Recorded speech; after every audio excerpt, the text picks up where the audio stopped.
The 2-minute message preview at the non-denominational New Hope Olympia is Home Alone. Because of Christmas, you're never home alone.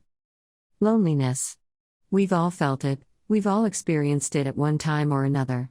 It's something that, regardless of age, demographic, or background, this feeling of being isolated and alone can result in sadness and despair. It affects all of us.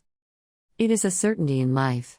I know this to be true, for as I look in my music library, there are dozens of titles about loneliness. Every generation has its songs of loneliness. In the 50s, Hank Williams sang, "I'm so lonely I could cry." In the 60s, Elvis Presley sang, "Are you lonesome tonight?" In the 70s, Eric Carmen sang, "All by Myself." In the 80s, Whitesnake sang "Here I Go Again" and in the 90s, the Backstreet Boys sang, "Show Me the Meaning of Being Lonely." Songs about loneliness are still continually being written today. As the saying goes, listen to any country song backward, and you will get your wife back, your dog back, your truck back, and no more loneliness. We love listening to music about loneliness because we can identify with it, and it helps us cope.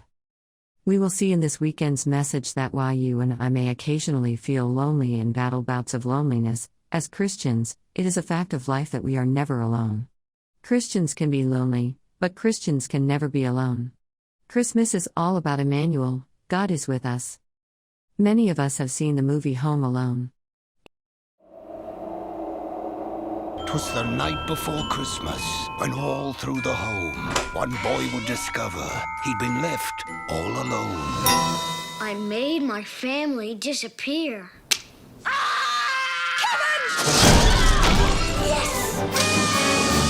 Get that little creep!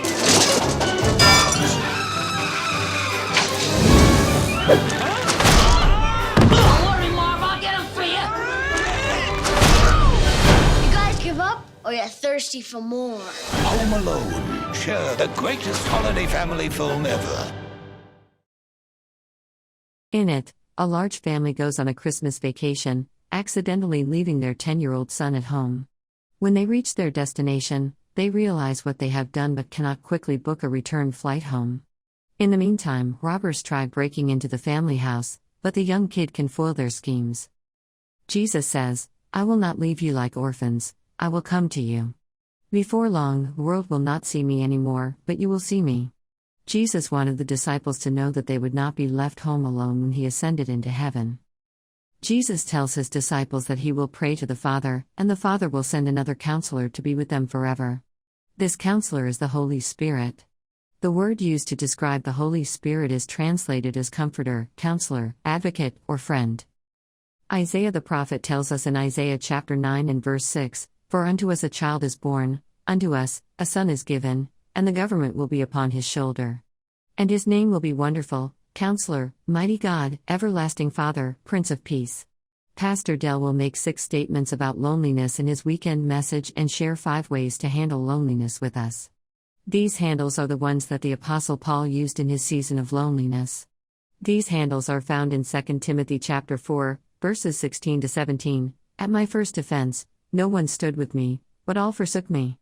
May it not be charged against them, but the Lord stood with me and strengthened me, so that the message might be preached fully through me, and that all the Gentiles might hear.